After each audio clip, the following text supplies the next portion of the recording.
Ryan had been freelancing for 5 years, not designing skyscrapers or directing films, just simple, steady graphic design work, logos for small businesses, social media banners when things got slow. He liked it, the freedom, the flexibility, the late mornings, but also, if he was being honest, the chaos. One month he'd make more than his old job ever paid him. The next? Crickets. There was no rhythm, no pattern, no safe zone. And he'd gotten used to it, or so he thought. Then came February. 3 projects delayed. One client ghosted after the first draft. Another paid late. Really late.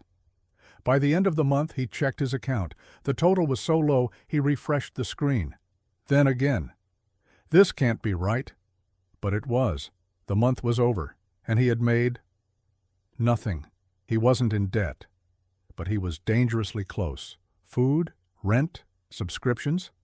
He dipped into whatever savings he had, quietly unsubscribed from half his apps, ate leftovers, borrowed $20 from a friend just in case. But the worst part? It wasn't the money. It was the shame. That week, something snapped. He didn't want to feel like this again, not scared of being broke, scared of being blindsided. He didn't need to earn more. He needed to understand what was broken. So he made a decision. I'm going to build myself a system like an actual adult. He opened an empty spreadsheet, named it Money Map, started listing every month's income for the past year, 12 rows. And the truth stared back at him. It wasn't that he didn't earn enough. It was that he never treated it like a salary. Some months he spent like a king. Others, he scrambled like a college kid in finals week. The plan was simple. He took the average income from last year and gave himself a salary, fixed, modest, paid to himself on the first. He opened a second account, business only. All freelance income would land there. His personal account would get a set amount once a month. Everything else?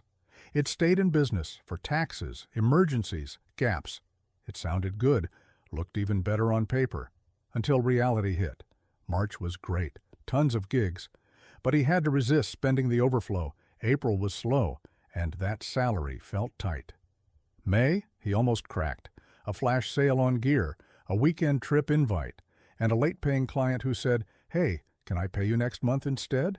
He wanted to scream. He messaged an old peer, Josh, someone younger, but way more organized.